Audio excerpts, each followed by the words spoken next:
Boa noite a todos, alunos, docentes convidados, demais participantes. Sejam todos muito bem-vindos ao Instituto Racine. Eu sou Elídia Bagbudarian, sou a diretora acadêmica aqui do Instituto e vim recebê-los para o início com uma aula magna de abertura do curso de pós-graduação da 19ª turma do curso de Pesquisa e Desenvolvimento de Produtos Cosméticos, que é coordenado pela Maria Lucila Dottaviano Napoli. Bem, esse é um curso que inicia-se totalmente à distância por conta do momento em que vivemos de pandemia, mas ele é um curso que mantém uma modalidade tanto presencial quanto transmitido ao vivo para aqueles que optam por esta modalidade, mas que por hora todos estamos nesta plataforma à distância. Como de costume, para todo início de curso de pós-graduação, trazemos um convidado, um palestrante que tenha uma carreira consolidada, que tenha muitas histórias para contar, que já passou por uma série de experiências, para compartilhar um pouco dessas experiências com vocês aqui. Então, e hoje não é diferente. Então, qual que vai ser a programação neste momento? Então, eu estou iniciando aqui com vocês, a seguir passo, então, a apresentar a coordenadora do curso e a seguir o palestrante. Peço que vocês participem, os alunos, pelo espaço de conversa que tem na plataforma que estamos usando, e para você que é inscrito, seja pelo YouTube ou pelo Instagram, mande as suas perguntas, que ao final da apresentação, o palestrante vai respondê-las conforme o tempo disponível, tá bem? Bem, este curso ele é coordenado pela engenheira química Maria Lucila Dottaviano Napoli, que eu convido agora para dar prosseguimento ao nosso evento de abertura, a apresentação de palestrante do nosso tema. Lucila, parabéns pela turma, parabéns por mais um Obrigada, início, Lídia. e passo então agora a palavra a você. Bem, pessoal, boa noite. Meu nome é Maria Lucila, como a Lídia falou, sou engenheira química, estou há alguns anos já nessa área de cosmética, é uma área que, para mim, fez parte da minha vida desde a infância, sempre gostei desse tema e, a partir daí, depois de formada, eu acabei migrando para ela. Hoje, o nosso palestrante, ele também é engenheiro como eu, ele é engenheiro de produção. Ele é formado pela Universidade Federal de São Carlos, ele se especializou em produção agroindustrial, depois ele foi para administração na Fundação Vanzolini, é certificado em Six Sigma com Green e Black Belt, e já atuou na área de desenvolvimento de embalagens, com embalagens inicialmente em papel, atuou no segmento de papel e celulose um tempo, como eu também, e depois ele trabalhou em empresas cosméticas de grande porte, como Natura e L'Occitane. Atualmente, Luiz Augusto Watanabe é gerente de inovação de perfumaria e embalagem do Grupo Boticário. E hoje a gente teve a sorte de poder contar com ele para essa apresentação, porque não é fácil pegar esse moço, não, ele é difícil. Então, seja bem-vindo, Ata, muito obrigada por ter aceito o nosso convite. E o tema que ele vai desenvolver hoje para a gente é o caminho para inovar em desenvolvimento de produtos cosméticos. Tem uma linda experiência do Watanabe nesse caminho e acho que é isso que ele vai compartilhar com a gente. Muito obrigado, Ata. O microfone é teu agora. Pessoal, boa noite. Para mim é um prazer, né, estar com vocês aqui, poder compartilhar um pouquinho do que eu desenvolvi ao longo da minha carreira profissional. Primeiramente, queria agradecer ao Instituto Racine, a Elídia, a Lucila pelo convite. Então, quando elas vieram conversar comigo, né, eu sempre fui uma pessoa que gosto de compartilhar conhecimento, né?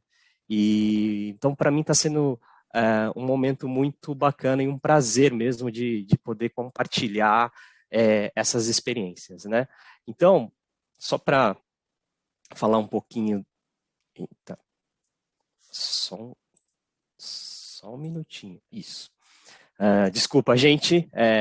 Nesse mundo online, às vezes dá umas travadinhas.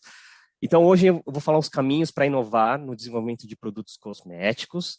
Então, é uma aula magna de abertura da 19ª turma de curso de pós-graduação de pesquisa e desenvolvimento de produtos cosméticos. O que a gente vai abordar hoje, né? Então, falando um pouquinho de mim, a Lu já fez uma breve introdução. Eu realmente trabalhei em grandes empresas, né? Comecei na área de desenvolvimento de embalagem, inovação, passei por qualidade, passei por engenharia. Trabalhei na Suzano Papel e Celulose e também trabalhei na indústria de cosméticos, na Natura e no Grupo L'Occitane. Atuei bastante na área de inovação, engenharia, e hoje eu sou gerente de pesquisa e desenvolvimento do Grupo Boticário, então na área de desenvolvimento de produto, na área de perfumaria. E também sou docente agora do Instituto Racine, também algumas aulas na pós-graduação de desenvolvimento de embalagem, tá bom? O que eu pedi para vocês, eu acho que um ponto importante nisso, né, tentem ao máximo aí ter um foco, né, nessa aula, né. Eu sei que às vezes o celular, às vezes acaba atirando um pouco a atenção, mas aproveite esse momento é importante na carreira de vocês, e vocês vão ter vários, acredito, né, um dos objetivos meus nessa palestra, nessa aula, é abrir a cabeça de vocês para o desenvolvimento de produtos, tá bom? Bom, como eu falei, esse objetivo dessa aula é falar sobre o cenário do Brasil na parte de pesquisa e desenvolvimento. Então, acho que é importante dar uma introdução. Como é que nós estamos, né? Como é que o Brasil, né, está nessa parte de pesquisa e desenvolvimento? E depois eu vou mostrar quais são os caminhos, né? Quais foram alguns caminhos. Não existe uma receita de bolo, não existe uma fórmula mágica, né? Então, são alguns caminhos que eu tive, né, durante essa minha trajetória na parte de inovação, referente a desenvolvimento de produtos cosméticos. Então, acredito eu que com as experiências e com os cases que eu vou apresentar aqui, vocês poderão ter alguns insights e levar para a vida profissional de vocês, tá bom? Então, qual que é a minha programação de hoje, né? Quais são os tópicos que eu vou abordar hoje nessa aula? Então, primeiro, o panorama do mercado brasileiro de cosméticos. Acho que é importante a gente dar uma contextualizada em relação a como é que nós estamos, como é que o Brasil está em relação aos produtos cosméticos, né? Depois eu vou falar um pouquinho, um panorama geral de inovação no Brasil, e aí comparando também com o mundo, né? Porque a gente, né, precisa ter essa visão, esse olhar do Brasil em relação ao mundo.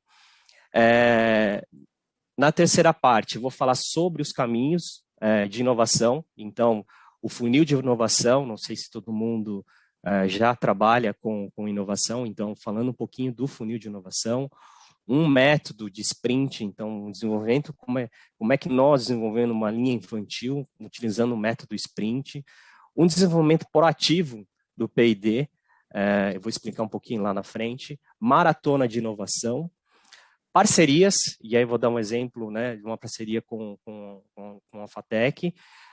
No final tem alguns comentários gerais e aberto às perguntas. Eu sei que as perguntas vão estar, né, abertos no chat, e depois aí eu tento responder todas as perguntas aí do pessoal, tá bom?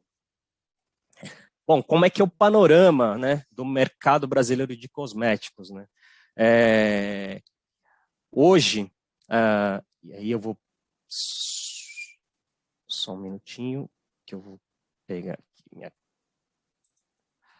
aqui como nós estamos, né? Então, o Brasil. Então, dados da Euromonitor de 2018, o Brasil, ele é o quarto país, né, no mercado consumidor de cosméticos. Nós temos 6,2%, nós representamos 6,2% desse mercado. Isso em grana, né, em dinheiro, representa 30 bilhões de dólares. É bastante. Porém, a gente tem bastante oportunidade aqui. Então, vocês olham o Japão que tem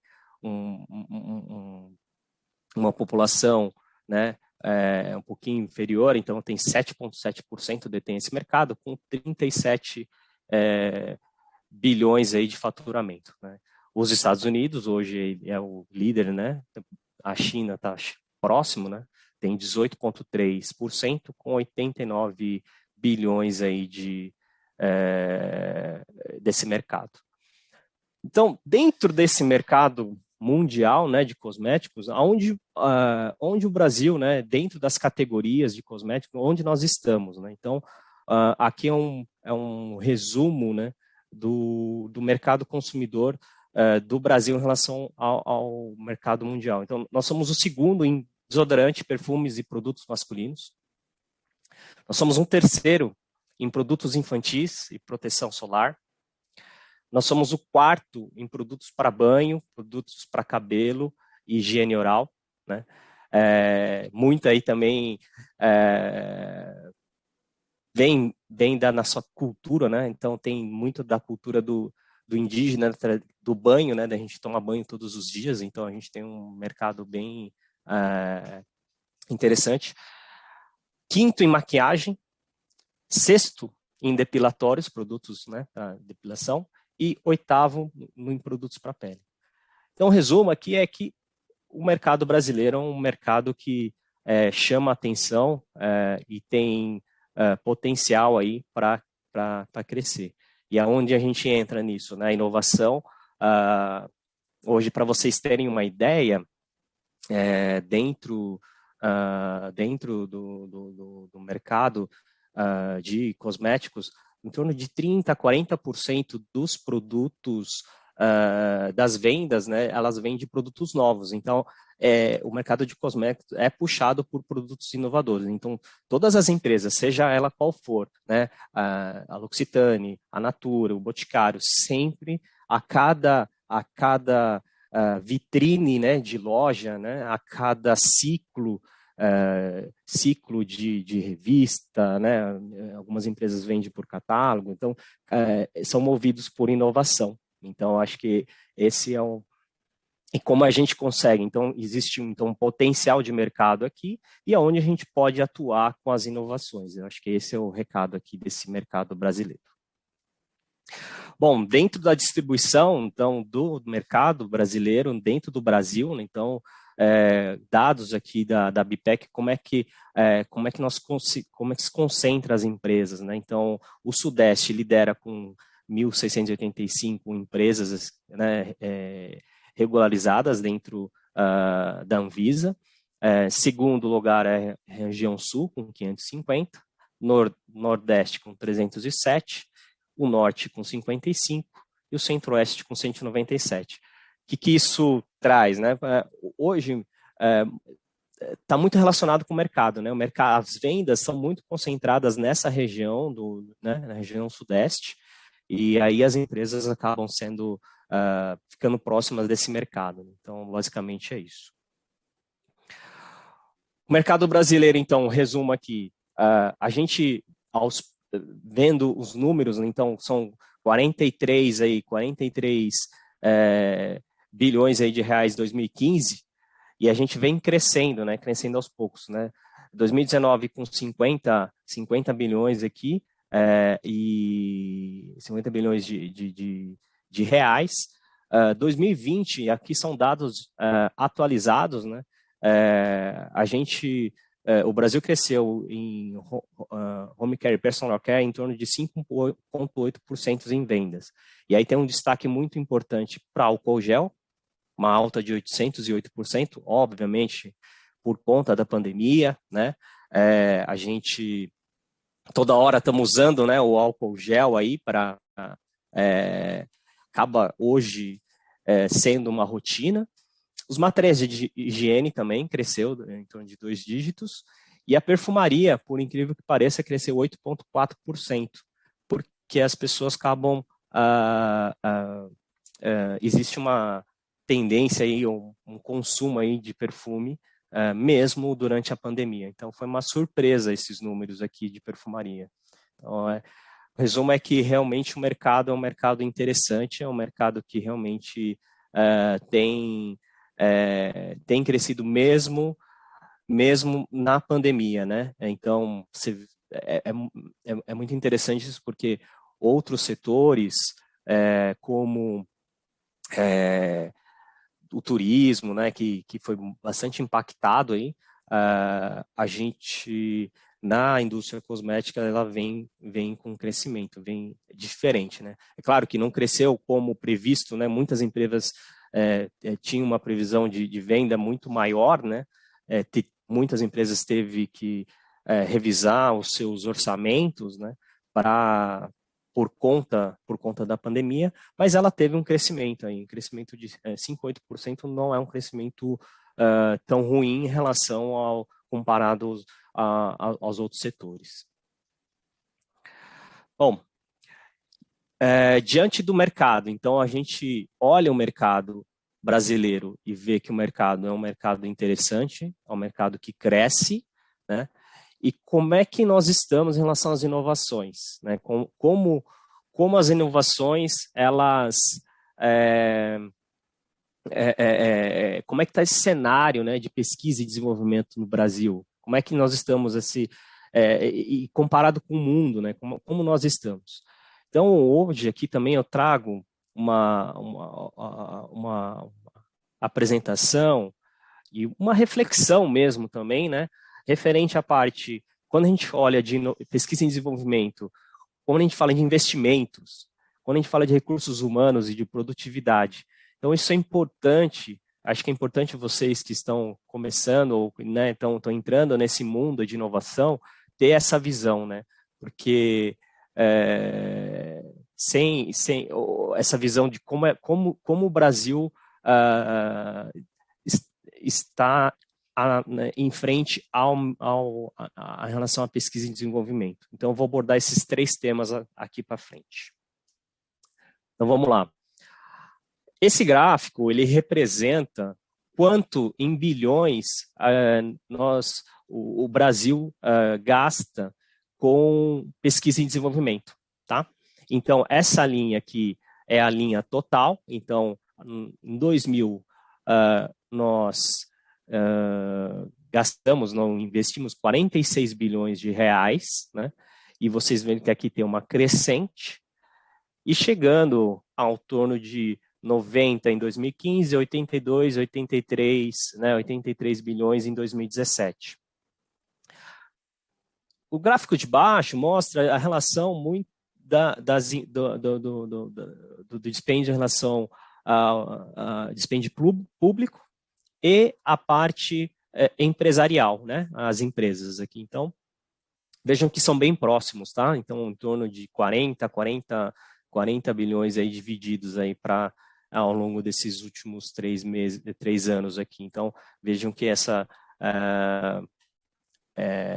esse dispêndio de dinheiro aqui, eles são bem próximos. O que isso representa em relação ao PIB? Então, ele representa 1,26% em relação ao PIB 2016-2017 e uma concentração, né, desse valor total, né, no Sudeste. Então, realmente, a região Sudeste é a região que tem despende o maior valor, né, em dinheiro, em reais, em relação à pesquisa e desenvolvimento. No gráfico seguinte, eu trago uma relação do PIB, né, dos países em relação e comparado com o Brasil. Então, vocês olham aqui que a Coreia, né, em 2000, que era em torno de 2%, né, hoje não, né, em 2017, vamos dizer assim, né, que são os últimos dados que eu tenho, ele está em torno de 4,5%. Então, vem crescendo ao longo dos anos. Então, a Coreia realmente investiu, né, investe em pesquisa e desenvolvimento. E aqui, um reflexo aqui no Brasil que vocês olham, e eu trago também para vocês, as empresas coreanas, né? Então, as empresas, por exemplo, a LG, a Samsung, Hyundai, são empresas que são coreanas e hoje elas estão aqui no Brasil com um mercado, né, são marcas, né, são brand owners consolidados, né? Então vocês verem que aqui tem um crescimento bacana na Coreia. A Alemanha e os Estados Unidos ficam em torno aqui de 2,5%, aqui, chegando a 3% do PIB no investimento em relação à pesquisa e desenvolvimento. A China também vem crescendo, ó, você vê que a China cresce aqui, e cada vez mais a gente, não só em pesquisa e desenvolvimento, mas também em qualidade, os produtos chineses vão cada vez mais melhorando a sua qualidade de produto, e eu acho que vai ter um crescimento maior aí em pesquisa e desenvolvimento aqui na China. E olhamos o Brasil, olha o Brasil aqui, gente, ó. Lembra que eu falei 1,26%? Então, estamos aqui, ó, 1,26%. Estamos igual a Rússia, estamos um pouquinho melhor que a África do Sul e a Índia, né? Então esse é um ponto importante, porque eu, assim, a notícia ruim é que cada vez mais esse número vai caindo, né? Dado o nosso governo, né? Dado as diretrizes aí do governo e corte no orçamento, então cada vez mais pesquisa e desenvolvimento vai ficando para trás.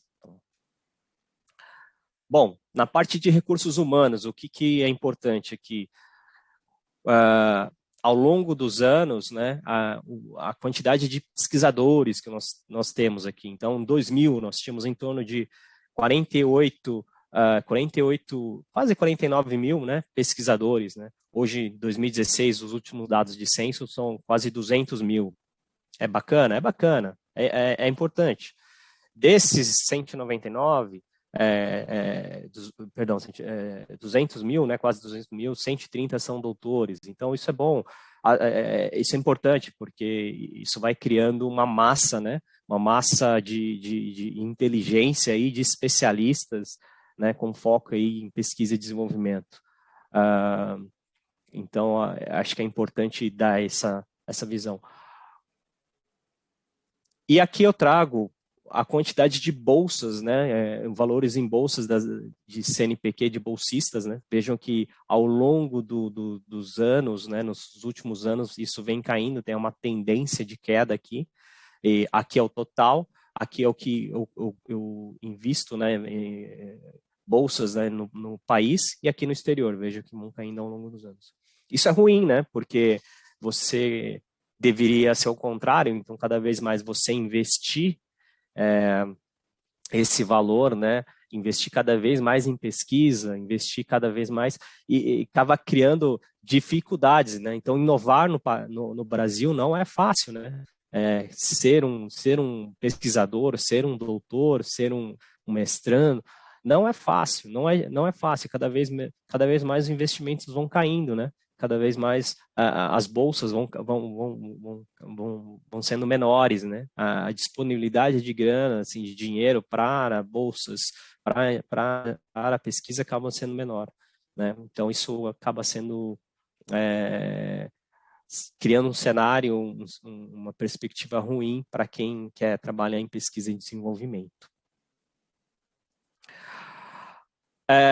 Bom, aqui é um olhar aqui, se vocês olharem o gráfico no geral aqui, parece que nós estamos super bem, né? Então, nossa, estamos crescendo muito aqui em patente. Então, o que eu quero trazer com esse gráfico, né? Esse cenário aqui. O que move a inovação é o número também, um dos indicadores importantes, é o número de patentes, né? O número de patentes que você deposita, né? Então, inovações que você traz. Então, esse é um número importante. Então, são patentes, são número de pedidos de patente de 2000 a 2017. Vejam que aqui o Brasil, né, vem numa crescente, mas observem bem, é que o número aqui não está muito legível, mas se vocês conseguirem observar bem, olha a unidade aqui nós estamos falando, né? Nós estamos falando de, ao longo aí, final de 2017, em torno de quase beirando 800 pedidos de patentes. Olha a China, olha a crescente da China aqui, a China com 40 mil, né? Vem crescendo, né, quase que exponencial aqui, né? Então, 40 mil patentes aqui depositadas, né? Olha a Coreia aqui, a Coreia, né, crescendo com 15 mil, né? Nós estamos pior que a Índia, né? Então, a Índia é em torno aí de patentes, em torno de 2.500. Estamos um pouquinho melhor não, perdão, nós estamos próximo da Rússia, né? A Rússia quase mil patentes aqui, né? E os Estados Unidos vem numa média aqui de 40 mil, o Japão vem crescendo também quase 50 mil aqui, então né, vem crescendo com o número de patentes, e a Alemanha aqui numa base aqui em torno de 15 mil, 20 mil patentes. Então, esse é o cenário do Brasil na parte de pesquisa e desenvolvimento, né? Então, não são guerreiros, né? Eu digo, são batalhadores aí, não é fácil inovar e fazer pesquisa aqui no Brasil. Então, e aí um ponto importante, quando a gente olha, né, quando nós olhamos o Brasil, né, nós estamos olhando, eu quis trazer o cenário Brasil comparado com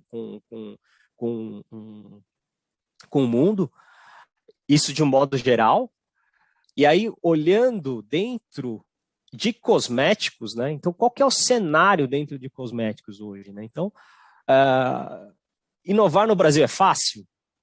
Putz.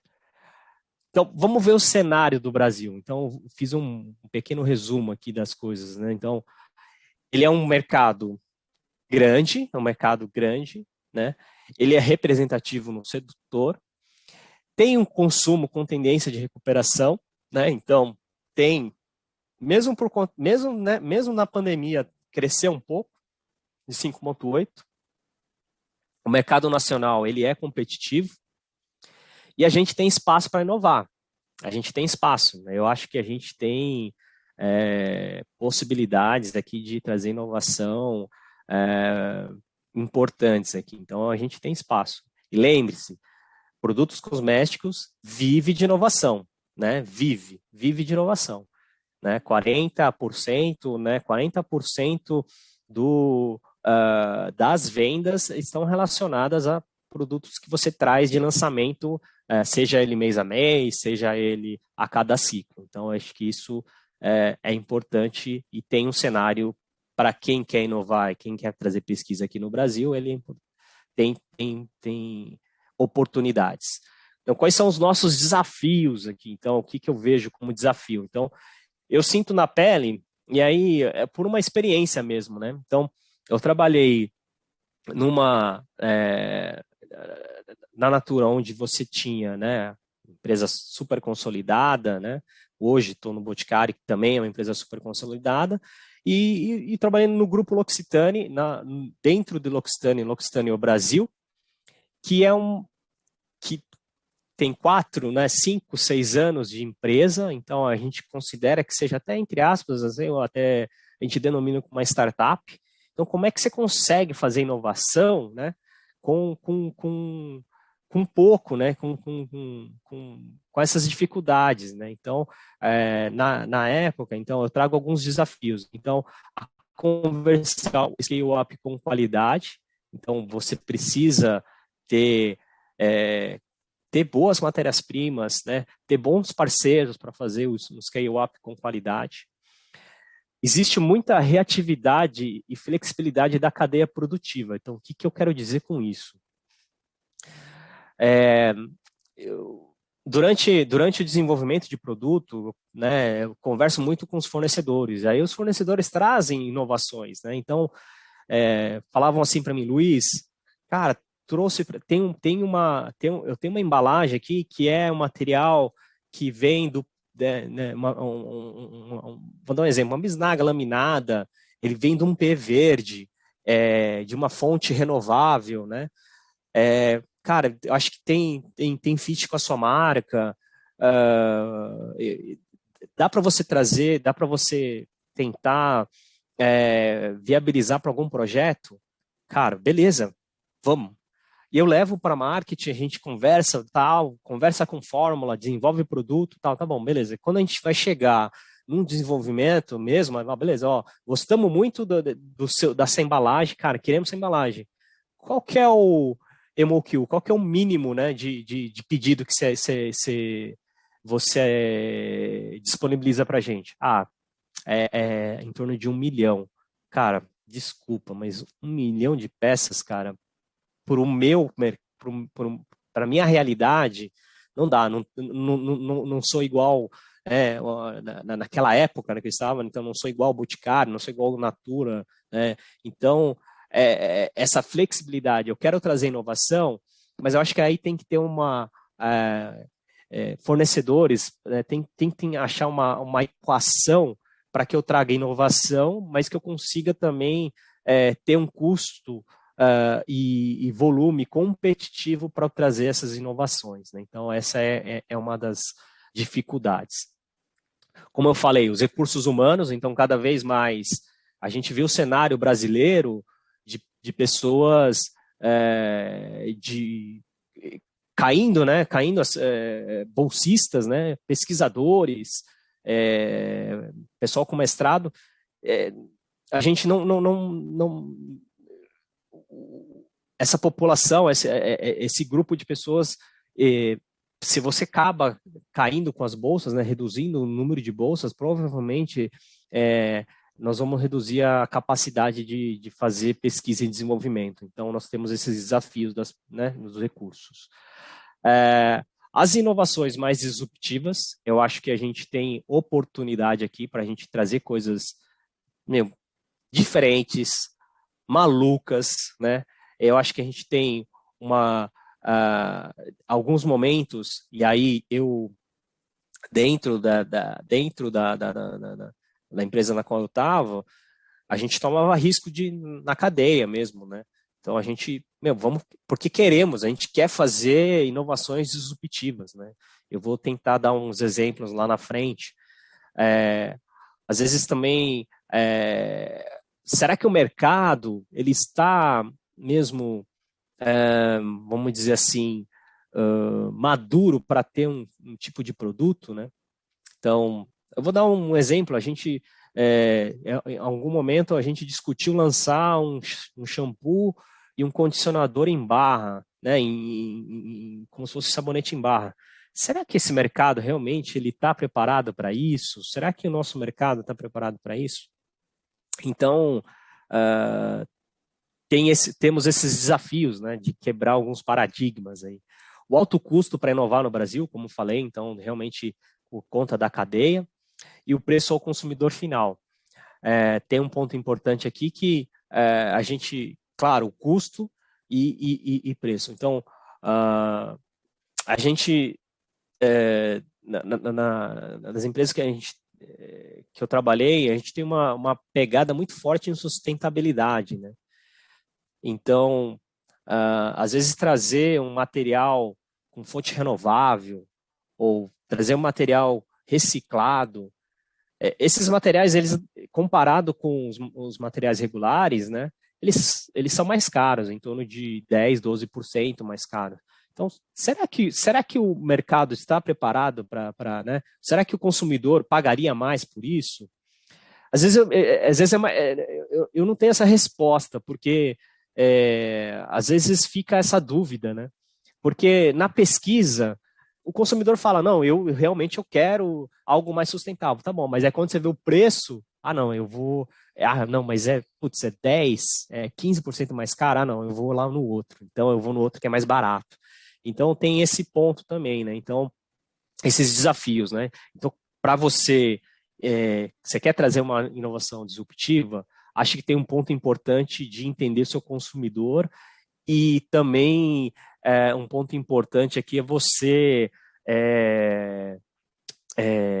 fazer uma boa comunicação, né? Fazer uma boa comunicação e entender muito bem seu consumidor, se ele realmente está a fim de pagar algo mais caro e algo diferente. Tá?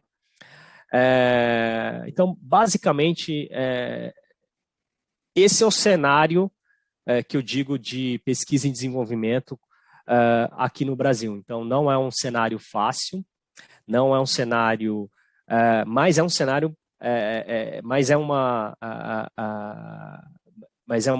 para mim, assim, e aí é uma opinião minha mesmo, é muito gratificante quando você olha seu produto na loja, as pessoas elogiando o seu produto. Então, para mim, é muito gratificante.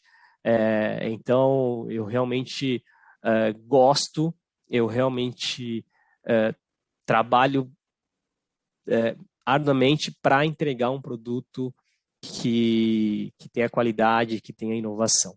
Tá? Bom, resumindo um pouquinho a história, né? Então, a gente olhou o mercado brasileiro, né? Vimos que o mercado, vimos como é o cenário de pesquisa e desenvolvimento do Brasil, e aí, puxando uma lupa, né, para olhar como é que é a inovação de cosméticos, como é que é o cenário de fazer inovação em cosméticos no Brasil, né? Então, puxa essa lente. E agora, eu tento trazer um pouquinho para vocês quais são os caminhos, né, para a gente inovar, para a gente fazer desenvolvimento de produtos cosméticos. E aí eu trago alguns caminhos, vou mostrar para vocês o funil de inovação, um modelo sprint, um modelo proativo, a maratona de inovação e parcerias. Tá? Então, bora lá. Funil de inovação. Então, como é que é esse funil de inovação? Eu acho que funil de inovação é um processo muito utilizado pelas empresas, a maioria das empresas, tá? Então, eu, em poucas palavras aqui, eu quis trazer esse processo aqui nesse slide. Então, o que você tem? Você tem o kickoff, você tem, né, a reunião, o kickoff meeting aqui, você tem uma razão acreditando que seja uma boa ideia. Então, é uma fase onde você tem a ideia, você tem um conceito aqui, né? Então, foi basicamente acaba se criando essa reunião de início, né? Você tem a outra etapa, que é uma avaliação técnicas e rotas, né? Então, a gente comprova que a ideia é boa. Então, putz, vale a pena, o estudo vale a pena, e realmente entendemos que o projeto vale a pena. Aqui é uma fase técnica e de viabilidade, então você avalia quais são as opções, quais são as suas rotas, né? Aonde eu vou fabricar em terceiro, eu vou fabricar aqui na minha fábrica, então você acaba tendo essa visibilidade, entendendo a viabilidade.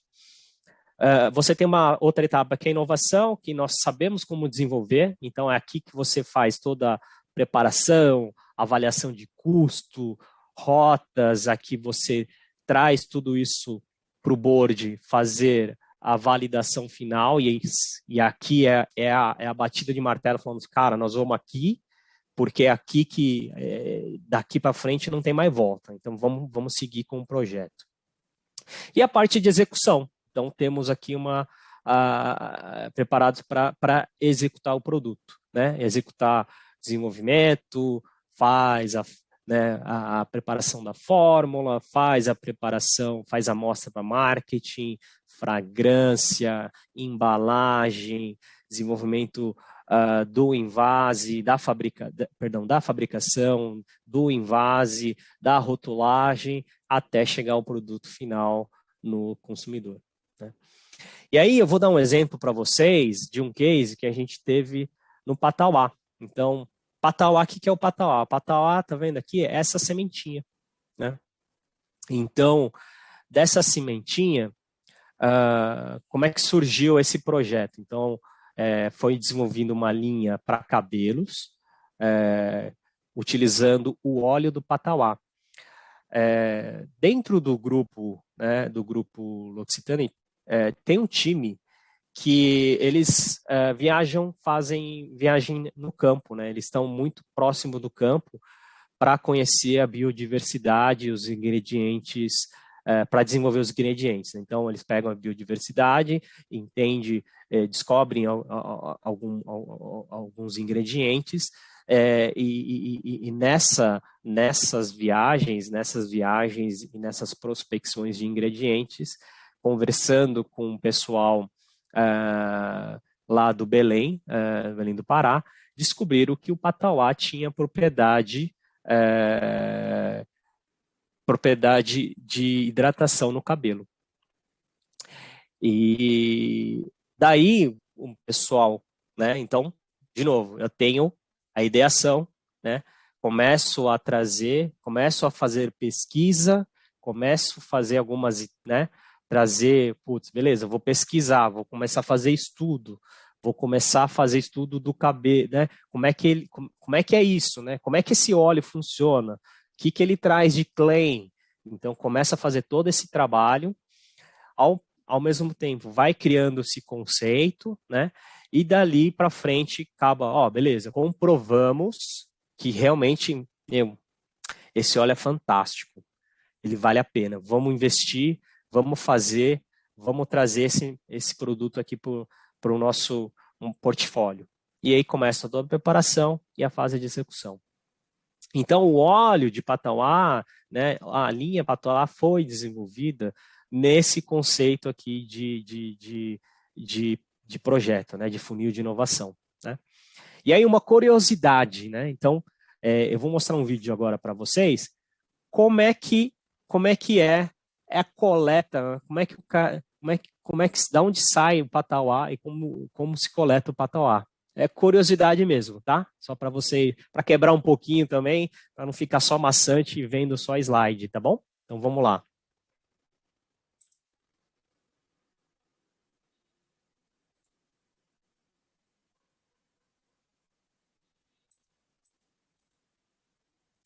Eita, eu vou tirar só essa ponteira. E aí? Agora sim. Se meu irmão tivesse aí, eu ia buscar ele. Por isso sobe no Aí o senhor enrola essa folha. pra fazer a peconha. A gente faz de estaca também, daquela estaca branca. Sei. Estaca de fibra, mas Vocês querem ver como é que tirava o patauá, né? O negócio de peconha de outra pode ser depois. Né? Primeiro o papai tirava pra sair para tomar. Isso daqui que ele está fazendo chama peconha. Peconha. É o que ele vai usar para subir.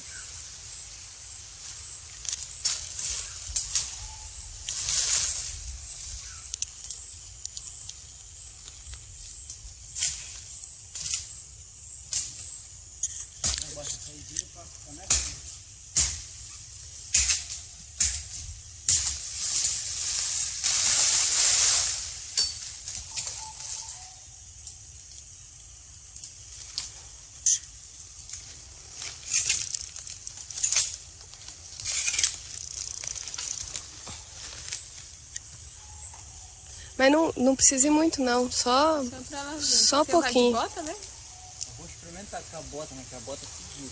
Não, mas não precisa ir lá em cima não. Porque se for perigoso não vai. Na dúvida não vai, entendeu? Só um pouquinho aqui, ó, só embaixinho aqui, só pra gente ver. A peconha serve pra quê? Pra segurar o pé, ó, pra ele dar sustentação.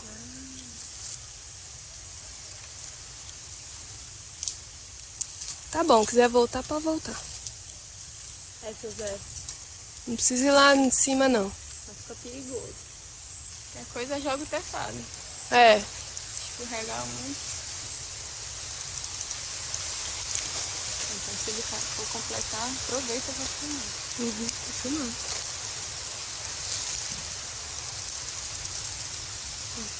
Mas não tá fácil de subir. Tem que ter muita força pra tirar o patauá, viu? Ó, tá escorregando, era bom ele voltar. Volta, seu Zé.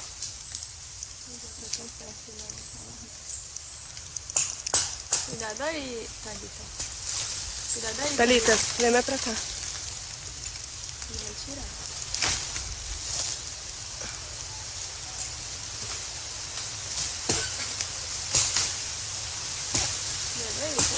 vai tirar, vai cair. Opa!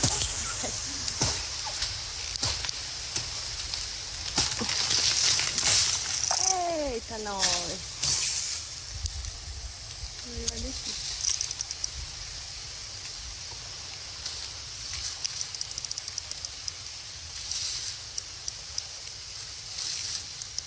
A força só no pé, tá vendo? Uhum. É.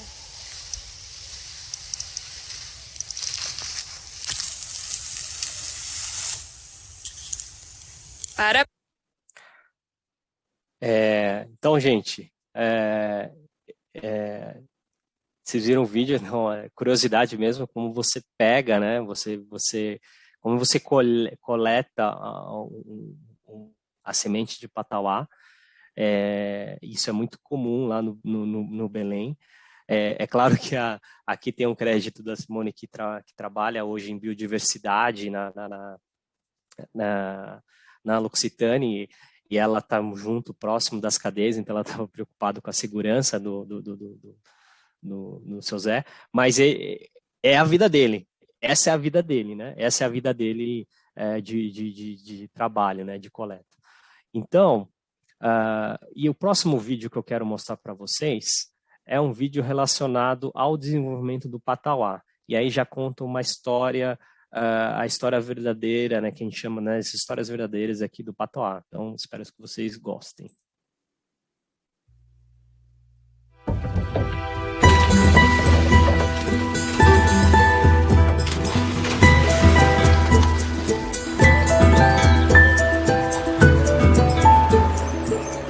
A melhor coisa que tem é viver a margem do rio. Para nós é nossa rua. Um vive da pesca, outro vive da roça, toma um banho de rio. É muito bom. Já nascido e criado ribeirinho desde o tempo dos índios, né? O patauá já é um conhecimento no cabelo, há mais de 50 anos atrás. Que dava brilho, dava maciez, e já tinha aquele conhecimento, né? Aí daí esqueceram que o óleo do patauá podia dar o brilho, foram esquecendo aquelas coisas que eles vinham usando, né?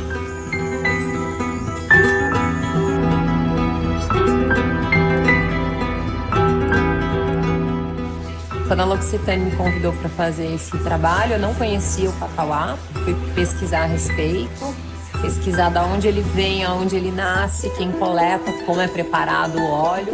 Eu sou designer por causa disso, porque eu gosto de aprender, eu sou uma pessoa muito curiosa. E cada projeto eu aprendo uma coisa nova.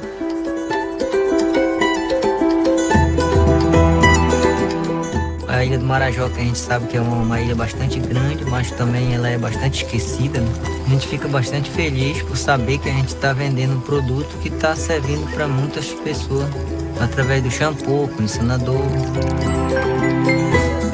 Eu espero que quando as pessoas peguem essa embalagem, elas percebam, elas sintam como dá para transmitir brasilidade, rusticidade, elegância, olhando para cá, olhando para o que é nosso, para realmente valorizar o que é nosso. Feliz porque é uma coisa que a minha avó usou há tanto tempo que agora vai ser reconhecida.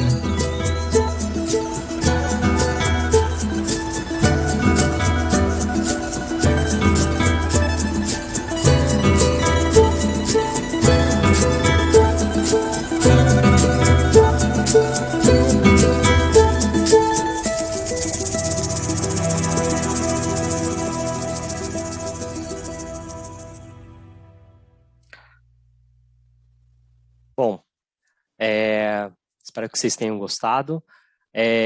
Aqui, só para vocês entenderem também, existe um trabalho que não vem ao caso aqui nesse momento, né? Que é tem todo um trabalho da parte do pessoal de ingredientes e da própria L'Occitane mesmo, e tem a parte governamental disso, né, e legal de repartição de benefícios, tá? Então, eu não vou entrar no detalhe aqui, mas existe uma percentual dessa venda, ele é destinado depois a converter para para as comunidades e cooperativas também. Então, esse é um trabalho que a L'Occitane faz também, tá bom? Bom, então a gente olhou o funil, né? Então, viram como é que é um desenvolvimento, né, de funil, e eu trago para você aqui um desenvolvimento em sprint. Só recapitulando um pouquinho, o desenvolvimento de funil, então, esse desenvolvimento do Patauá aqui, ele durou em torno de quase 2 anos, né? Então, não foi um desenvolvimento tão rápido assim. Então, acho que esse é um ponto importante, né?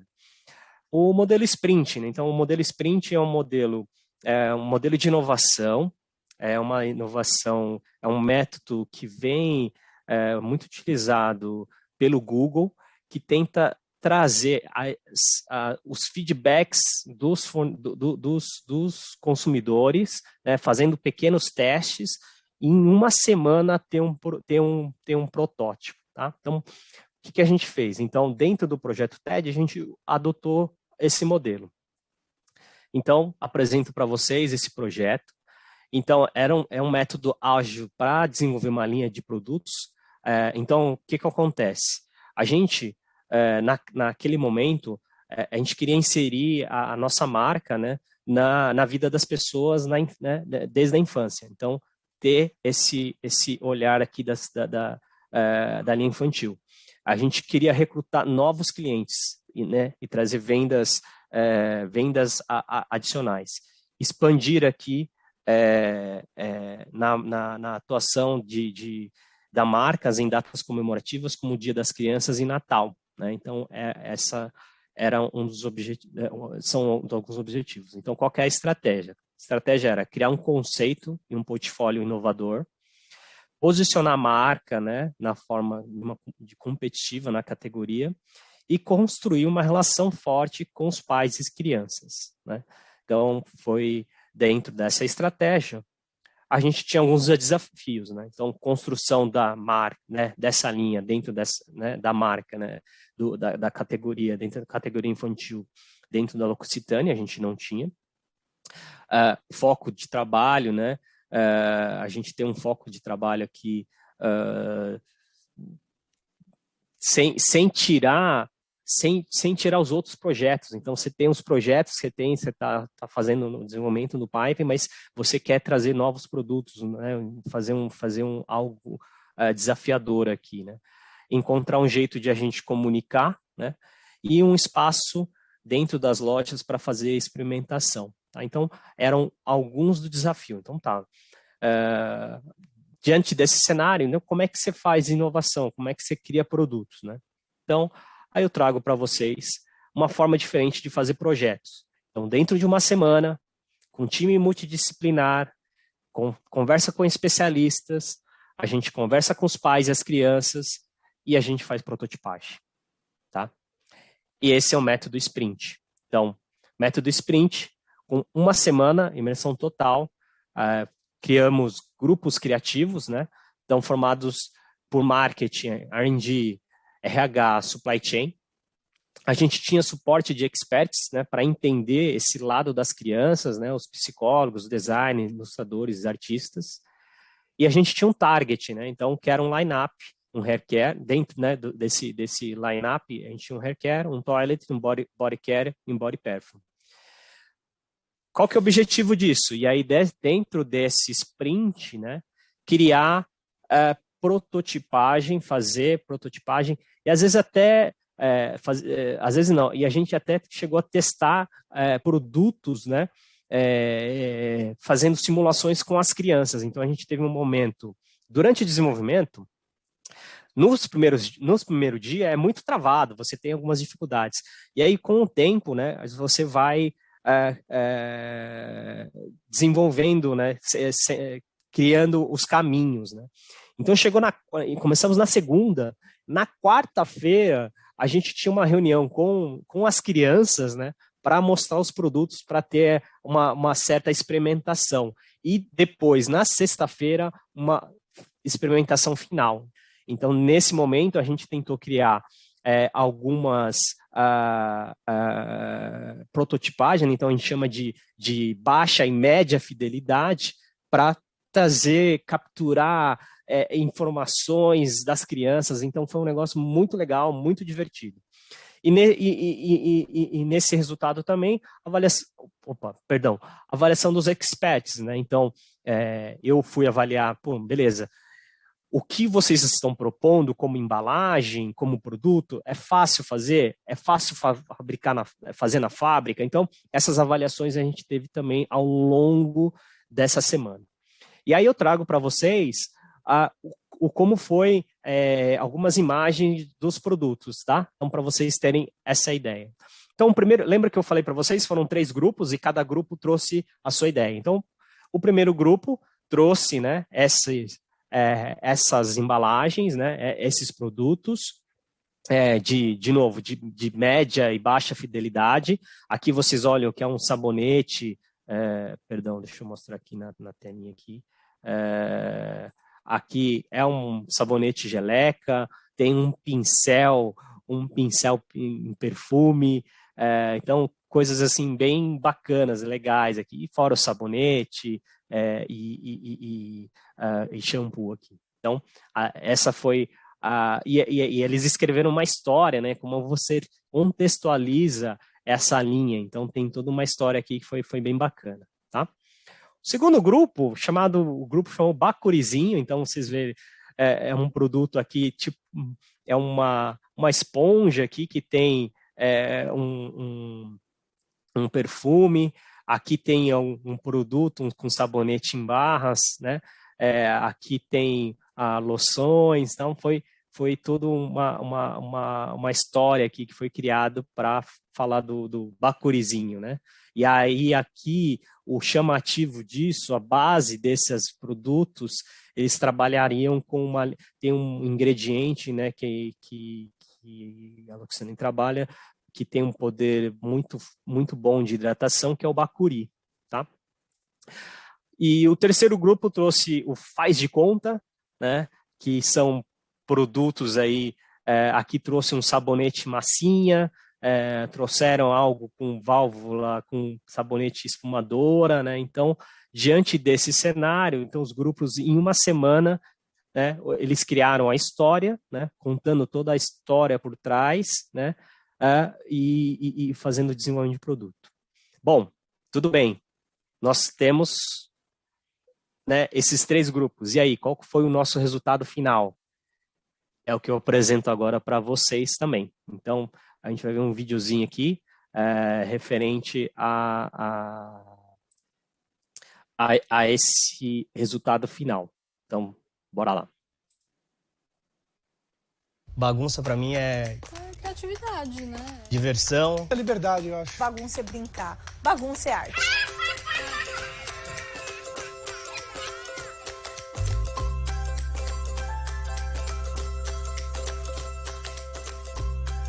Bagunça é liberdade, eu acho.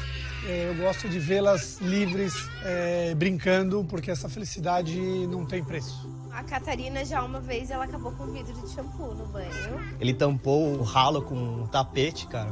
Ficou água pra todo lado, cara. E molhou tudo, cara. Eu tive que secar o banheiro inteiro. E a Alice, uma vez, ela pegou uma tinta guache e aí ela pintou a Catarina inteira de azul. Elas eram o shampoo da mãe, por exemplo. É aquele desespero quando a mãe olha e fala, meu Deus, como é que tá esse banheiro? Mas o que foi legal é que ele se divertiu muito. A hora do banho é uma hora tensa na minha casa, porque assim, é difícil ele querer entrar para tomar o banho. O banho para elas não é um momento de, eu vou me lavar e vou sair daqui limpa, não é Elas isso. querem mostrar muito no banho como foi o dia delas para mim e o que elas aprenderam, então elas reproduzem várias brincadeiras. E aí, a dificuldade para entrar é a mesma dificuldade para sair do banho. Então eu falo que é um momento bem intenso do dia.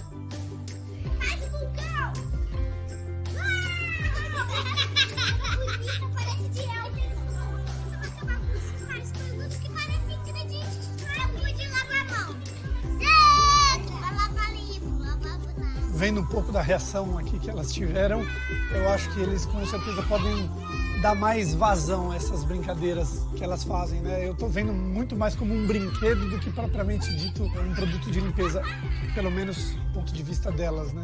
Vai enriquecer a brincadeira, a bagunça, com certeza. Nossa, é glitter! São produtos dermatologicamente testados, que tem aí não só o momento de brincar, mas também um produto seguro para que a mãe possa comprar de olhos fechados.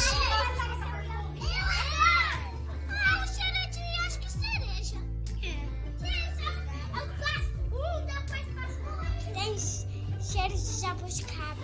Agora não vai cheiro que ele A gente sempre preocupou com a segurança da criança, então manipular, tirar, então são peças que dificilmente você consegue soltar, né? Então e ingerir, né? Porque isso é uma preocupação nossa. Forma de líquido quando cai no chão.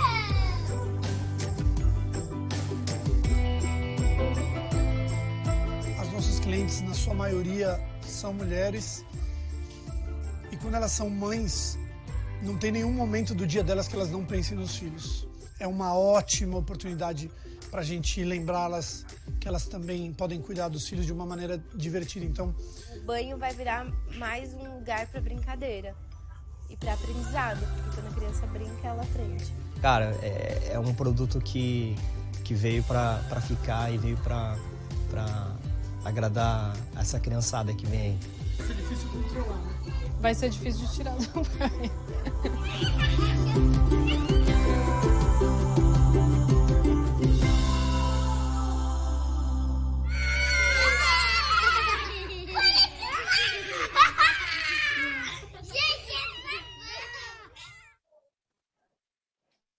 Bom, então esses foram os produtos, né? Então só para vocês terem como ficou o final, então a gente desenvolveu uma água de colônia para unissex aqui, né, para crianças, né? Aqui um sabonete geleca, então aqui é uma inovação diferente, então aqui é um stand-up pouch, para quem conhece o segmento de embalagem, stand-up pouch, ele tem um furo aqui para colocar no banho, e a gente usou o stand-up pouch de ponta cabeça. Então, ele é para ele ficar de ponta cabeça, usando para baixo aqui com um sabonete. E aí a textura é um sabonete geleca, né? Então, bacana aqui. Aqui uma espuma para cabelo e corpo, então um shampoo, o refil dele, né? O refil do shampoo. O sabonete aqui em barra, um sabonete em barra com o formato de todo o conceito dessas embalagens foi criado na parte com o conceito de tinta, né? De tinta. Então, aqui tem a parte do sabonete como se fosse uma gota mesmo. O leave-in, então o leave-in para cabelo, e aí uma das crianças fala, aqui tem glitter, né? Realmente ele tem um pouquinho de um brilhozinho aqui. E o condicionador também, um condicionador normal, ele é um condicionador amarelinho aqui para as crianças. Então, esse foi o resultado final desse sprint, tá bom? Bom, o outro tópico que eu trago, um outro caminho, é um proativo P&D, né? Então, eu trago aqui um projeto chamado Lembrancinha. Na época, como é que a gente fez isso? A gente criou pequenos grupos dentro do P&D, e aí grupos diversos, grupos heterogêneos, assim, diferentes, né? Então, não só ficou um grupo de embalagem, um grupo de ingredientes ou grupo de fórmula, então a gente tentou mesclar o time inteiro para criar esses pequenos esses grupos e trazer inovações. Então, desse grupo trouxe, e aí veio, eu estou citando aqui para vocês, mostrando um pouquinho do projeto Lembrancinha. Então, como é que foi esse desenvolvimento, né? Então, basicamente, você tinha os grupos, né? Então, o nosso time é formado basicamente com forma, ingredientes e embalagem. Então, cada grupo tinha um representante de cada área. A gente trouxe isso como uma das... para que o grupo, né? Cada grupo trouxesse esse projeto e apresentasse no final do ano. Era uma meta individual, né, estava na meta individual do time de P&D, e é uma proposta, trazendo as propostas com viabilidade técnica e custo. Então, acho que isso é importante aqui para trazer essas inovações, né? E aí, dentro desse projeto, eles contaram uma história, né? Então, o Farid, a Letícia e a Ana, né, eles trouxeram cada um, né, uma história para falar um pouquinho do projeto Lembrancinha. Então, o que eles pensaram? Então, das diferentes culturas, né, das viagens que eles fazem, né, como é que eu trago a cultura brasileira, né? Então, a brasilidade. Então, basicamente foi isso. E desse conceito de lembrancinha, né, beleza, o que eu quero trazer? Uma lembrança de um lugar que eu visitei aqui no Brasil. Então, eles criaram esse projeto, né? Então, chama Projeto Lembrancinha. Então, eu não vou ler tudo aqui, mas para o gesto do Brasil, né? O jeitinho brasileiro é desejar o bem, é presentear, é ser único, né? Então é um projeto, é uma lembrancinha, mas traga as sensações e cheiros, né? Os bons sentimentos, né? E que seja inesquecível. Então essa é uma história, né? Que a gente sempre fala nas histórias verdadeiras, né? Trazer essa história dentro do projeto Lembrancinha. Qual que era o objetivo? Então, ter uma oportunidade para ser uma janela de experimentação, para ter uma experiência marcante, né, e ser acessível. E daí eles criaram um line-up. Dentro do line-up tinha um perfume sólido, um perfume portátil, um hand cream, um pillow mist, um óleo e um sachê aromatizador, né? Então, desse line-up, eles criaram, mostrando quais eram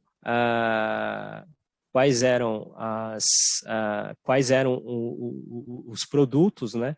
Trouxendo custo, uma visão de custo, pelo menos um cheiro, na verdade, né? Pelo menos um início, né? Para você ter uma ideia, e levou para aprovação da diretoria, né? O que aconteceu com esse projeto? Então, a gente não conseguiu lançar tudo, obviamente, por uma questão mesmo de estratégia, não lançamos todos, né? E a gente conseguiu, pelo menos, a gente trouxe um EDC de 10 ml. Então, o lançamento agora são esses perfumes, né, de portáteis aí, né?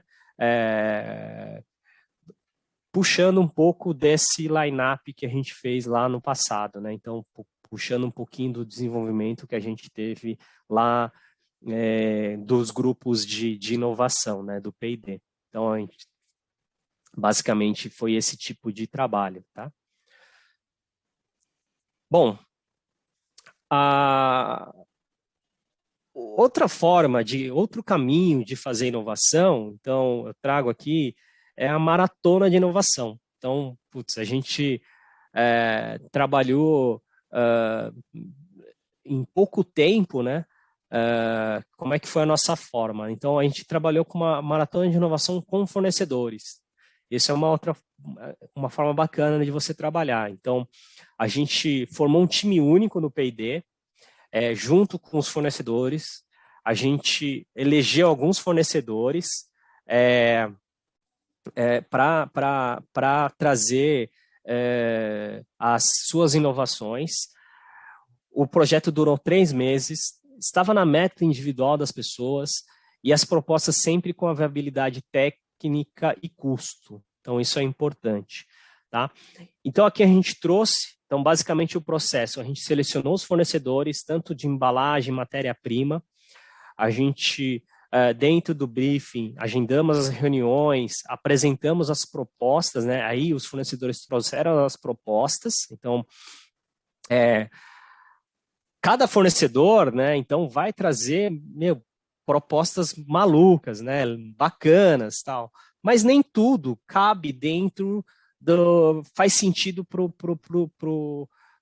seu time, para sua empresa. Então, a gente avaliou essas propostas, avaliou os custos, porque é importante, e aí é legal, porque como um time, a gente trabalhou tanto com embalagem e matéria-prima, então tanto com a fórmula e quanto produto final, nós avaliamos o custo final. Então, pelo menos tinha uma ideia de qual que seria o custo final do produto. A gente selecionou os protótipos, avaliamos os custos, a gente pediu também a parte de quantidade, qual que é o mínimo, né? Qual que é o MOQ aqui quantidade mínima de fornecimento. Por quê? Cara, como eu falei lá no início, tem coisa que tem produto, tem matéria-prima ou embalagem, que a quantidade mínima sai fora da nossa realidade. Então, esse era um ponto importante nessa seleção. E na apresentação final, quando nós apresentamos para o time de marketing, a gente criou um ambiente, né, para fazer toda essa apresentação. Então, trabalhando com texturas, com sensações, né? Então, a gente fez esse trabalho aí dentro desse processo. Tá? Bom, aqui é o resultado. Então, resultado desse trabalho de inovação, né? Nessa maratona, foram 37 conceitos, né? Com a história verdadeira apresentados. Nós apresentamos 8 ingredientes naturais. Aqui um exemplo, o extrato de açaí aqui, né? 42 fórmulas não enxaguáveis, 14 fórmulas enxaguáveis, 40 propostas de embalagens. E aqui são algumas curiosidades. Então, um óleo corporal para baby, a gente trouxe, um shampoo sem silicone, uma pedra aromatizadora, que você coloca você coloca o aromatizador, né, nessa pedra, essa pedra absorve e depois ela exala, né? E um stick de batom feito com papel cartão. Então, uma coisa diferente, né? É uma coisa totalmente diferente aqui, pensando na parte de sustentabilidade. Então, trouxemos essas opções, né? Então, é uma forma diferente de fazer. Não é fácil, dá trabalho, mas no final é gratificante. Então, vale a pena, às vezes, ter esse caminho de inovação, tá? O último ponto que eu trago aqui, caminho, né? De novo, não fique limitado, né, aos que eu mostrei. Existem diversas formas, né, de fazer desenvolvimento de produto, né? E aí o último que eu trago aqui, recentemente, né, a gente fez um trabalho com a FATEC. Nós estamos, né, eles estão iniciando esse trabalho, né? Então, junto com a FATEC de Tatuapé, para a parte de design de produto. Então, é uma parceria diferente, né? E aí tem muito da pessoa mesmo, né? Então, como é que surgiu isso? O professor Azaf entrou em contato comigo no LinkedIn, basicamente foi isso. E dessa conversa de LinkedIn, e aí tem um ponto importante de você, né? Então, cara, eu me interessei, tive um contato com uma reunião com ele, entendi um pouco dessa proposta e seguimos em frente. E é o que eu apresento um pouquinho, é um briefing, né? Um pouquinho do briefing que a gente trouxe aqui. O resultado disso eu não tenho ainda, porque isso vai ser finalizado agora em junho, né? Se eu não me engano, em junho. Mas eu acho que é uma pincelada aí, né? Uma pincelada de uma ideia de você conseguir fazer parcerias, né? Então, esse nome foi o Desafios do Amanhã, foi criado por o professor, né? Então, o que é? Uma competição entre os estudantes, né? Para design de produto. São grupos de 3, né? De 3 a 4 pessoas. Aqui tem fazer a transformação da teoria para a prática. Então, o professor trazer os conceitos, e desses conceitos, eles trazerem isso para a prática, e uma colaboração da FATEC junto com a L'Occitane para o avanço do ensino, né? Para ter essa aproximação com a indústria, né? Então, qual o meu papel aqui? Qual que era o nosso papel aqui dentro da L'Occitane? Trazer o desafio, trazer um projeto, e a gente escolheu um projeto de perfumaria. A gente trouxe, né, e vem trazendo informações técnicas, restrições, requisitos legais, que acho que é importante para um desenvolvimento de produto. E depois a parte de avaliação, onde eu vou avaliação quanto à aderência realmente ao fit com a empresa, né, com o brand owner, a sustentabilidade, a criatividade, a viabilidade técnica comercial. Então, o nosso papel aqui seria, no final dessa colaboração, fazer uma avaliação. Então, foram 6 meses. A gente criou, aqui eu vou passar rápido, mas o nosso contexto era para tentar trazer uma identidade única diante do nosso cenário de perfumaria. Então, perfumaria masculina. Nós temos nessa linha Kumaru, o Café Verde e a linha Kumaru Essência. Então, como é que eu consigo... e o Araucária aqui, perdão. Como é que eu trago um design diferente, único, englobando essas linhas, né?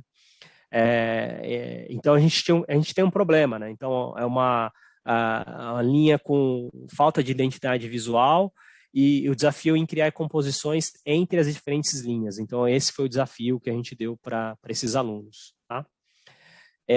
Então, basicamente, essas eram as premissas.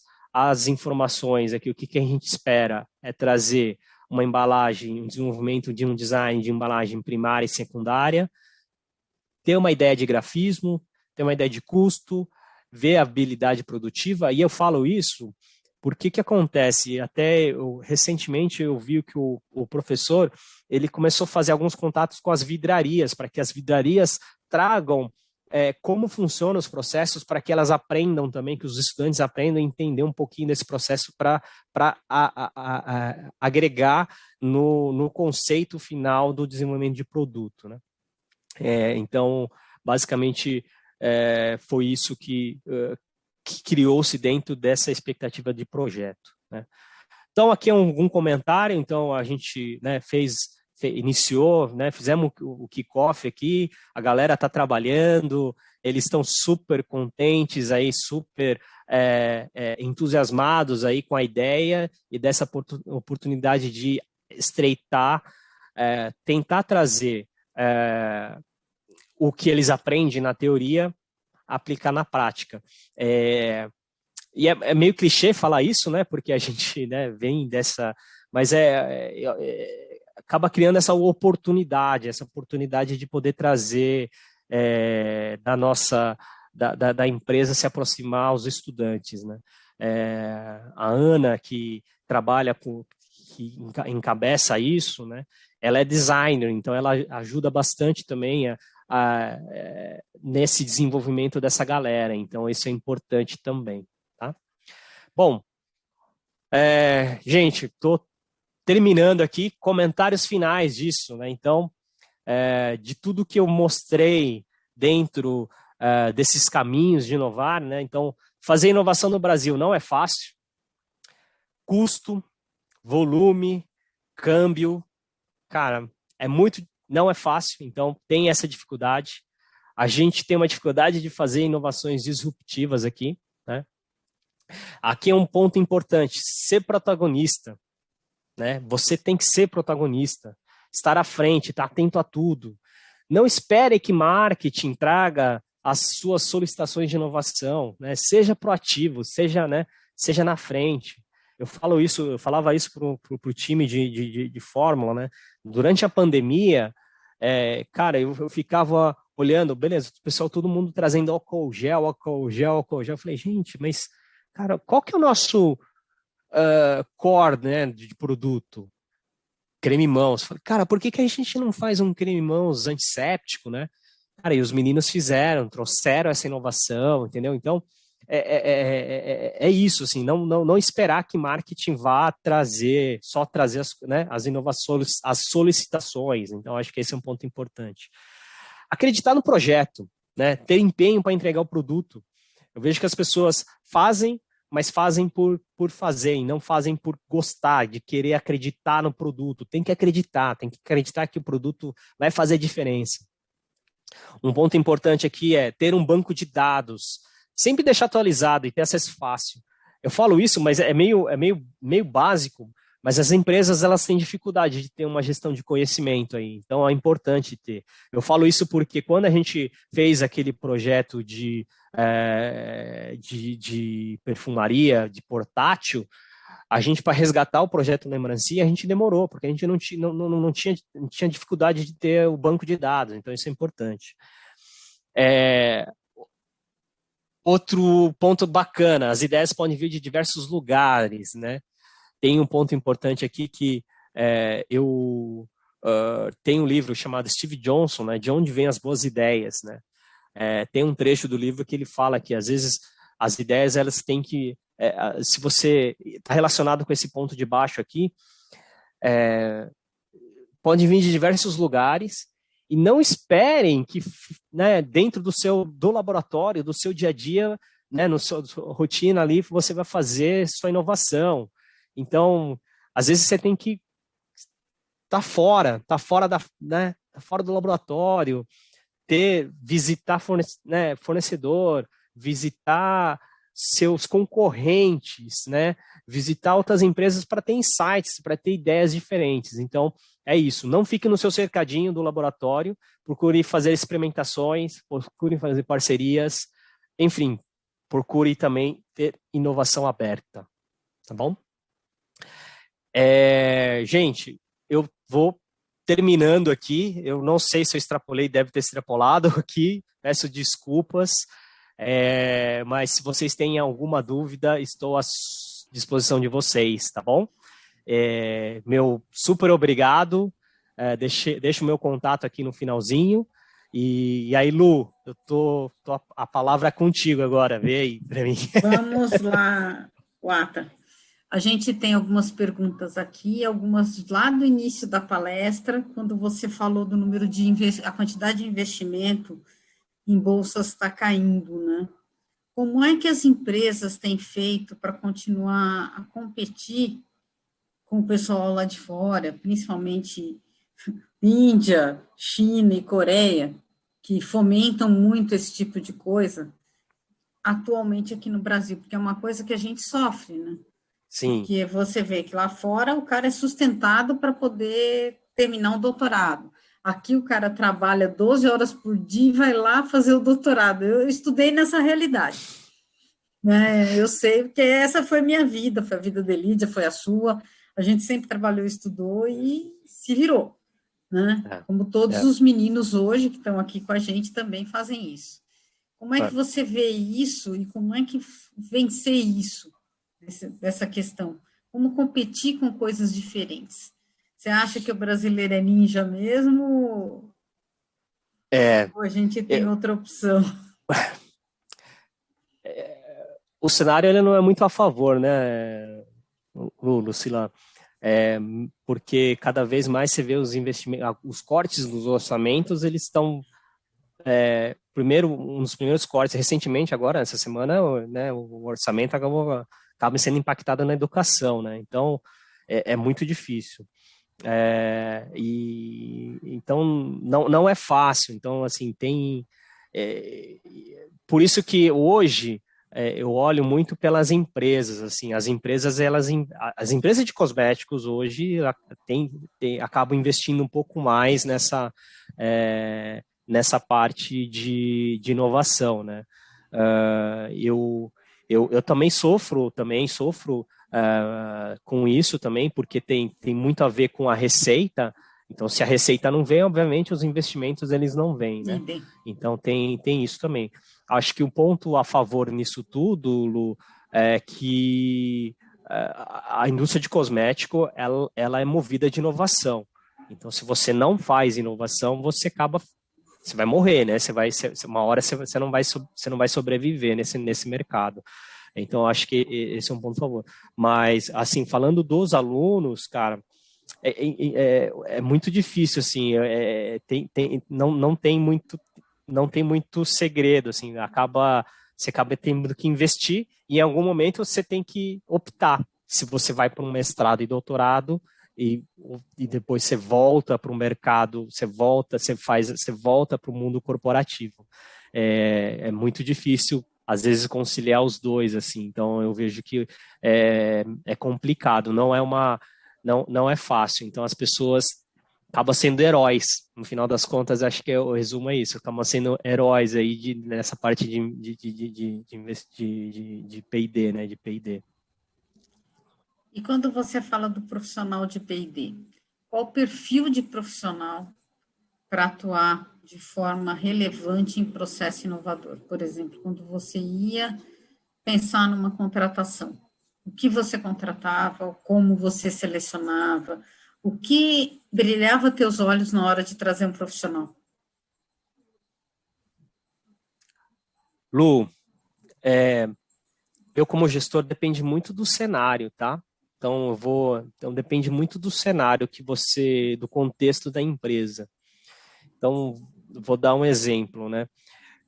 Quando você tem um problema de um headcount mesmo e para iniciar em carreira, o que eu procuro nessa pessoa é o brilho nos olhos de fazer inovação, né? E aí, em pouco tempo, nesse pouco período de contato das pessoas, buscar essa transparência e essa relação de confiança, assim, sabe? Na verdade, Luiz, sou assim, né? Eu prefiro trabalhar com uma pessoa que seja verdadeira e transparente, mas que eu tenha que depois fazer tecnicamente, fazer um desenvolvimento técnico, do que, às vezes, se você trazer um cara que tem uma super bagagem, tem uma toda experiência, mas, cara, na relação você tem essas nuances de confiança. Então, eu tenho isso. Isso sou eu, né? Isso sou eu. Mas, assim, em resumo é o seguinte, então depende muito do seu cenário. Então, em algum momento você vai precisar de um cara que tenha experiência. Foi o que aconteceu quando a gente começou a fazer desenvolvimento de cabelo. A gente precisava trazer um cara com expertise em cabelo. Quem que eu trago? Lu, você conhece bem, eu trouxe o Miguel, o Reinaldo Miguel, que veio de Natura. Ele desenvolvia cabelo lá, linha plant, foi, né? Cara, vou trazer esse cara. Então, depende muito, né? Depende muito do seu contexto. Do momento do que você precisa. Então, às vezes você precisa trazer um cara sênior, e aí você vai ter que buscar alguém pronto. Alguém do mercado. Às vezes não, às vezes, cara, não, ok, eu vou trazer um cara novo, vou desenvolver, e aos poucos eu vou transformar ele em expert, né? O que eu vejo hoje é que as carreiras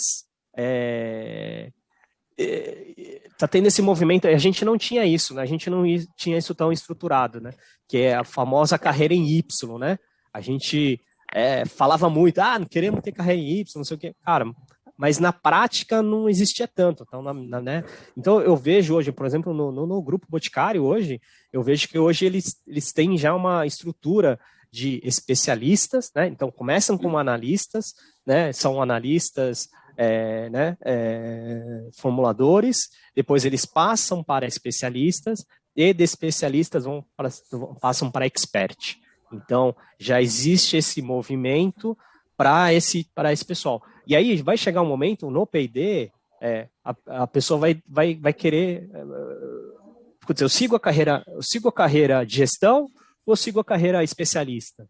Né? Então, já existem esses movimentos. Então, eu vou dar um exemplo no time. No time hoje existe um expert, que ele é meu par, e responde junto a gente responde para o gestor. Então, existe já isso, né? Existe o expert, que a gente chama expert 1 e expert 2. Expert 2 já reporta direto para o diretor. Então, já existe já existem esses movimentos. Então, eu acho legal isso, assim. Então, eu acho que cada vez mais vão criando essas cadeiras para que as pessoas... Lembra lá no passado, né? Lembra que a gente estava na Natura? Existia esse anseio. Falar, não, mas eu vou morrer aqui como formulador. Não vai. Você pode ter esses caminhos, né? Você pode ter esses caminhos aí. Acho que é isso. Que legal. Então, você acha que é importante que o ambiente organizacional corrobore para ter essa inovação, para que o cara não deixe de ser a cabeça criativa e venha a ser o gerente bagre-cego, né? Sim. Porque às vezes bem isso que acaba acontecendo. A gente tem um conhecimento embarcado num especialista que muitas vezes não conversa com a gestão. Né? Às vezes o trabalho do cientista é um pouco mais isolado, um pouco mais focado, diferente do trabalho do gestor, que tem que se preocupar em às vezes, trazer no colo o colaborador para poder buscar. Tem que ter as duas coisas. Né? Tem um ponto importante nisso, Lu, que eu acho que eu não abordei aqui, mas acho que é importante ressaltar, Com a vinda das mídias sociais, das redes sociais, a parte de digital, né, que a gente tem muito forte nisso, a gente está tentando incorporar isso dentro da nossa inovação, tá? Então, hoje eu cuido, eu realmente hoje eu cuido de P&D, tanto de pesquisa e desenvolvimento dentro do Boticário. Então, o meu papel principalmente na pesquisa, é fazer esse trabalho de olhar. Cara, às vezes o pesquisador está olhando. Vou dar um exemplo. A gente estava olhando para PET, aerosol em PET. Cara, gastamos uma bala. Vale a pena mesmo fazer isso? Né? Vale a pena realmente, né?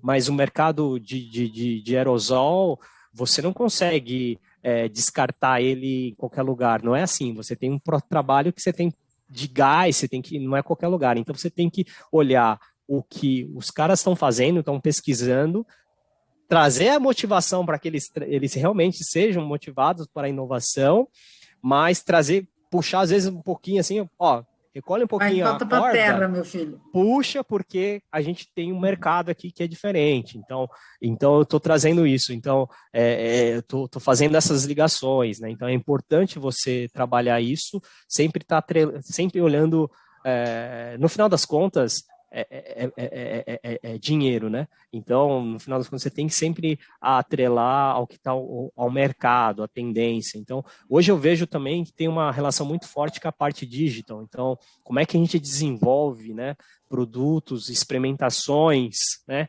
Experimentações aí com essa parte mais digital. Então, eu olhando vejo que digital, né? E para um profissional que trabalha em qualidade, esse é um caminho que você conhece bem. Pois é. Como é para o profissional de qualidade migrar para o P&D? Como é que você faz isso? Isso é uma pergunta da Lara, que é uma pessoa que está, acho que ou no YouTube ou no Instagram. Tá bom. Lara, vou te falar o seguinte, não tem uma fórmula, se eu tivesse uma fórmula, mas é muito você, sabe, de você estar sempre relacionado aos problemas de qualidade e estar próximo dos times, sabe, dos times de inovação. Eu acho que eu sempre, falando por mim, né, eu sempre procurei estar próximo disso. É que no meu caso é um pouco diferente, porque eu comecei com desenvolvimento, comecei com inovação, desenvolvimento de produto, então depois eu fui para a qualidade e depois eu voltei, né? Então isso também me facilita um pouco isso, né? Mas para quem está na qualidade, eu acho que está próximo das pessoas, das inovações, né? Do pessoal do time de inovação, às vezes trazer um problema de qualidade, trazer o time de inovação e você mostrar a sua cara, mostrar a sua expertise também e o seu interesse. Acho que ajuda também, né, que essa visibilidade. Eu falo o seguinte, eu sempre falo para as pessoas que estão na gestão comigo, para onde você quer ir, né? Que quem faz a carreira, no final das contas, é você, né? Então, para onde você quer ir? Então, beleza, eu quero ir para a inovação, tá bom. O que você tem que fazer para a inovação? Hoje, né, a Lara, então, ela tem a caixinha da qualidade. Então, quais são as outras habilidades que ela precisa ter para chegar lá? E aí existe um trabalho de networking, obviamente, de relações, de você ter sempre em contato com as pessoas de inovação para fazer essa ligação. Só pegando esse gancho, mas não relacionado à qualidade, no meu time tem um rapaz que ele é da manutenção. Então, como é que hoje ele está da manutenção, ele foi ferramenteiro. Como é que esse cara... Legal. Como é que esse cara hoje ele tá comigo no meu time de inovação? Então, como é que esse cara chegou? Então, e aí depende da empresa. Então, a empresa proporcionou para ele um trabalho de PDI, onde ele fez um desenvolvimento individual, ele teve um trabalho de 6 meses para trabalhar dentro da área do P&D, não surgiu na época a vaga, demorou-se para ter a vaga e no momento oportuno surgiu a vaga e aí ele participou do processo e acabou entrando. Então depende muito assim da empresa. Então as empresas maiores talvez elas estão mais estruturadas para fazer esses tipos de movimento, né? Para quem quer fazer essa transição de carreira. Outra pergunta, aqui uma curiosidade, que como é feita a escolha de um lançamento?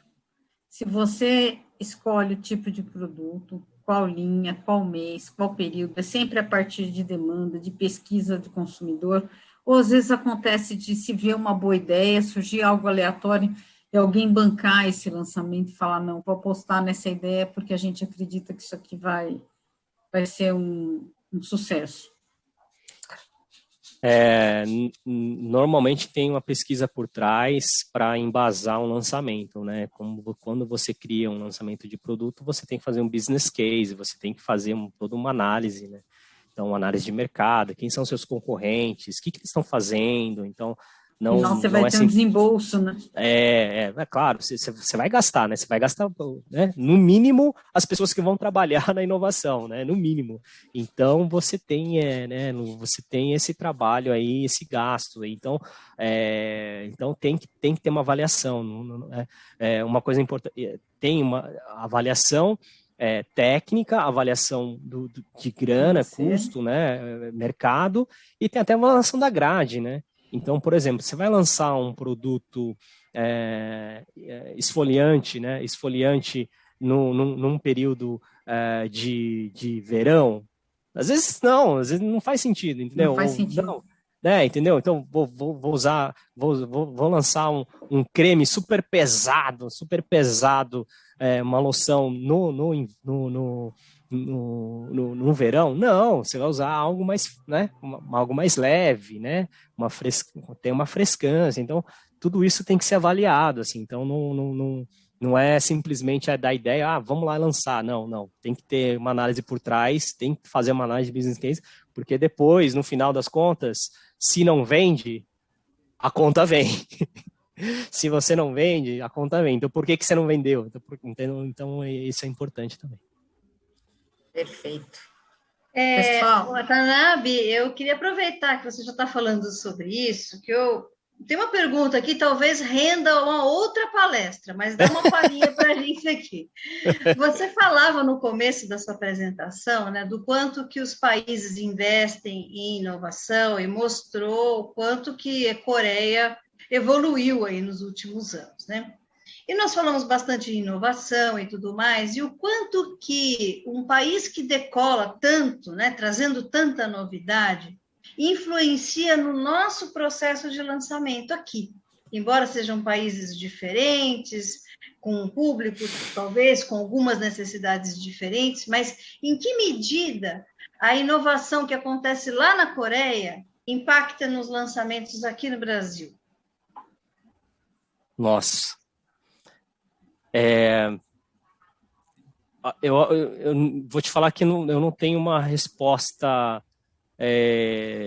tão exata para te dar, assim. Acho que tem muita relação do mercado brasileiro. Assim, nem tudo que dá certo lá vai dar certo aqui no Brasil. Eu acho que esse é o recado que eu consigo passar para vocês, assim, porque tem coisas que são culturais de lá, da Coreia, seja né, o mercado asiático, que aqui no Brasil não é difícil, né? Eu vou dar um exemplo muito relacionado a Luxtani, há um tempo atrás, ela lançou uma linha de maquiagem e tal, com um influencer chinês, para o mercado chinês. Então, que ele tinha mais de não sei quantos bilhões de seguidores. Então, a quantidade de seguidores era bem grande. Agora, você traz isso para o Brasil, você acha que pega? Putz, não vai pegar. Então, depende muito do produto, né? Então, por exemplo, eu desenvolvi...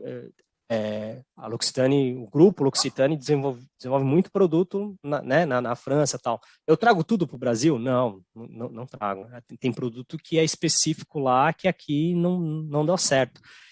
E tem o contrário também, tem por incrível que pareça, assim, tem produto que lá não deu muito certo. Então, eu vou dar um exemplo. Nós temos...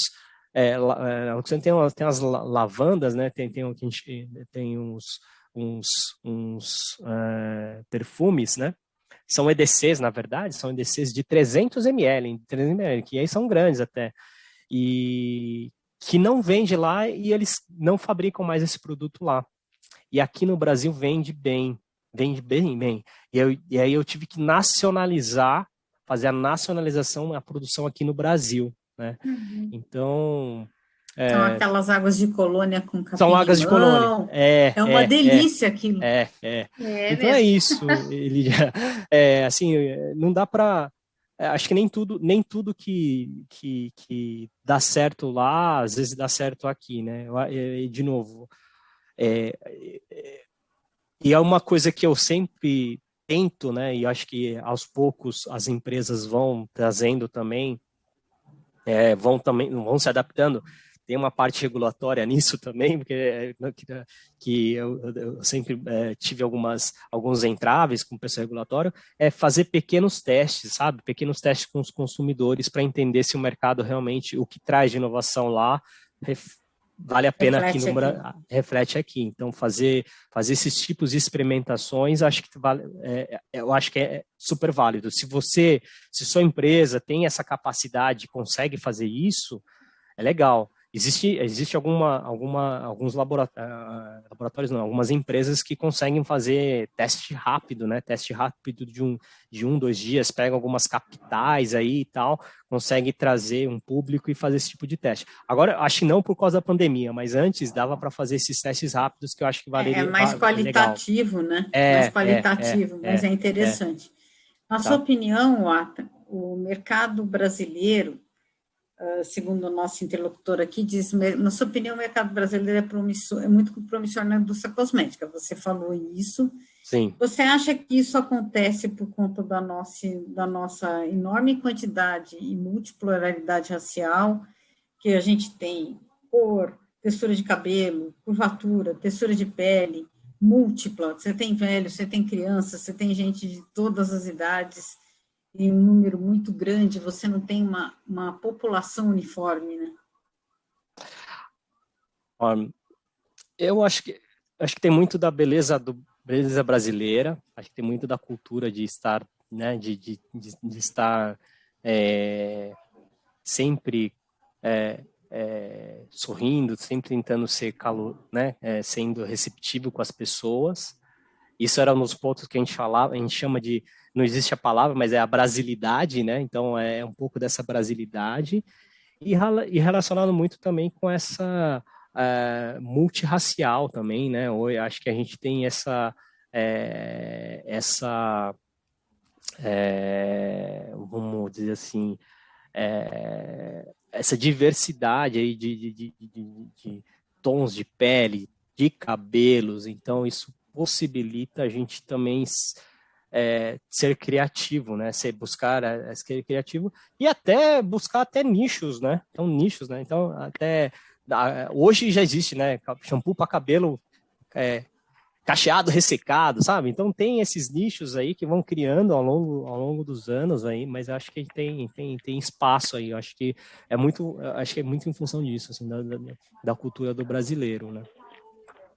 Legal. Então, a nossa cultura ajuda não só no desenvolvimento cosmético, né? Porque você acaba precisando ter uma quantidade de produtos muito maior para atender todo mundo, como também ajuda a ser um desafio, né? Sim. Olha aqui, escuta aqui. Ai. Deita aqui. Bom, tem assunto para a gente falar em muitas palestras, né, Luiz? Você está convidadíssimo para a gente, quem sabe, fazer um outro evento e falar muito sobre isso. Inovação é um assunto imenso, né? Tem muitos vieses, né? Tanto do ponto de vista técnico como de características de quem atua na inovação, como cenário macroeconômico e assim vai, político. Verdade. Então tem muita coisa a se dizer, né? Tem. Mas olha, muito obrigada, Luiz, por estar conosco aqui. Sinta em casa aqui no Instituto Racine, volte sempre. Espero que os alunos tenham aproveitado bastante. Essa palestra depois vai ficar no nosso YouTube, IGTV, nas redes sociais, para quem quiser recomendar para algum amigo querer assistir. E o próprio Luiz, quiser assistir de novo. Verdade.